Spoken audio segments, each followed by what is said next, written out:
கர்த்தருக்கு ஸ்தோத்திரம். கர்த்தருடைய நாமம் மகிமைப்படுவதாக. ஆமென். ஹல்லேலூயா. ராகாப்பை குறித்து நம்ம இன்றைக்கி தியானிக்க போகிறோம்.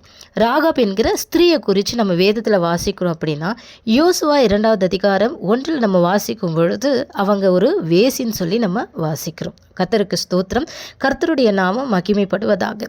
ஆனால் ராகாப்பினுடைய வாழ்க்கையில் நாம் கற்றுக்கொள்ள வேண்டிய முக்கியமான பாடங்களை நாளை கூட நம்ம தியானிக்க போகிறோம். அவங்க நம்முடைய தேவன் யார் என்று சொல்லி நம்பி விசுவாசித்தவர்கள். கர்த்தருக்கு ஸ்தோத்திரம். அவங்களுடைய கடந்த காலம் தேவனுக்குள்ளே அவங்க வர்றதுக்கு தடையாக இல்லை. பாவ வாழ்க்கையில் இருந்தவங்க தான். ஆனால் தேவன் என்ன பண்ணல, அவங்கள ஒதுக்கி தள்ளலை. கர்த்தருக்கு ஸ்தோத்திரம். யோசுவா 2 உளவாளிகளை அனுப்புகிறார். அதை நம்ம இன்றைக்கி சுருக்கமாக நம்ம பார்க்கலாம். கர்த்தருக்கு ஸ்தோத்திரம். ஒரு காலத்தில் எரிகோன்ற அந்த பெரிய நகரத்தில் ராகாப் என்கிற ஒரு ஸ்திரீ இருந்தாங்க.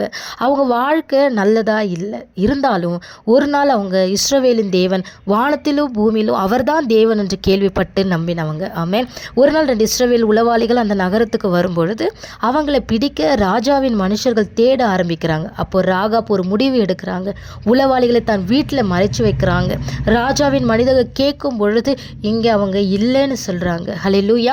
அவர்களை காப்பாற்றினார்கள். அந்த உளவாளிகள் இடத்துல இவங்க ராகாப் சொல்கிறாங்க, என்னையும் என் குடும்பத்துக்கும் இரக்கம் காட்டுங்க அப்படின்னு கேட்குறாங்க.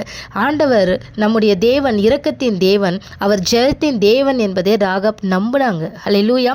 உளவாளிகள் ஒரு காரியத்தை செய்ய சொல்கிறாங்க. அந்த காரியத்தை அவங்க என்ன பண்ணுறாங்க, அவங்க சொன்னும் போது உடனே கீழ்ப்படுகிறாங்க. அவங்க சொல்கிற காரியம் என்னன்னா, ஒரு ஜன்னலில் ஒரு சிகப்பு கயிறை கட்டு. அல்லேலூயா. ஏன் இந்த சிகப்பு கயிறு? இயேசு கிறிஸ்துவின் ரத்தம். அல்லேலூயா. அதுதான் நம்ம வாழ்க்கையில் பாதுகாப்பு.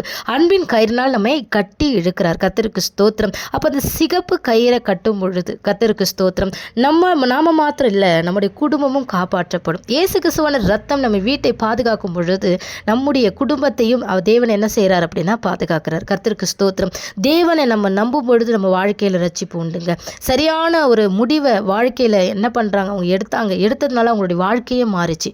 கடந்த காலம் எப்போவுமே தேவனுக்கு ஒரு பெரிய விஷயமே கிடையாது. நீங்கள் கடந்த காலத்தில் என்ன காரியங்கள், என்ன தேவனுக்கு விரோதமாய் நீங்கள் செய்திருந்தாலும் தேவ பாதத்தில் உட்கார்ந்து தன் பாவங்களே அறிக்கையிட்டு அதை விட்டு விடும் பொழுது தேவன் நம்மை இரக்கத்தினாலே முடிசூட்டுகிற தேவனா அவர் இருக்கிறார். ஆமென். அல்லேலூயா.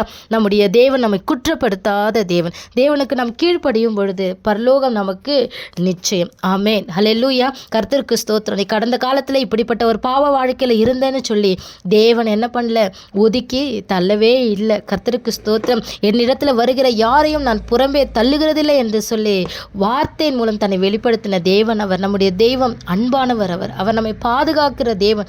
அவர் நம்மை கைவிடுகிற தேவனே இல்லை. ஆமென். ஹல்லேலூயா. இன்னைக்கு நம்ம ஒரு சில 2 வசனங்கள் மூலமாய் நம்ம என்ன பண்ணியிருக்கிறோம், ராகாப் என்கிற ஸ்திரியை குறித்து வாசித்தோம். நம்ம தியானிச்சிருக்கிறோம். கர்த்தருக்கு ஸ்தோத்திரம். கர்த்தருடைய நாமம் மகிமைப்படுவதாக. அவர்கள் எப்படி கீழ்ப்படிந்தார்களோ அதே போல தேவ வார்த்தைக்கு கீழ்ப்படிவீர்களானால் உங்களுடைய குடும்பமும் ஆண்டவராக இயேசு கிறிஸ்து வரும் வரைக்கும் அது பாதுகாப்பாக இருக்கும். உங்கள் குடும்பத்தை தேவன் பாதுகாக்கிறார். கர்த்தருக்கு ஸ்தோத்திரம். கர்த்தருடைய நாமம் மகிமைப்படுவதாக. ஆமென்.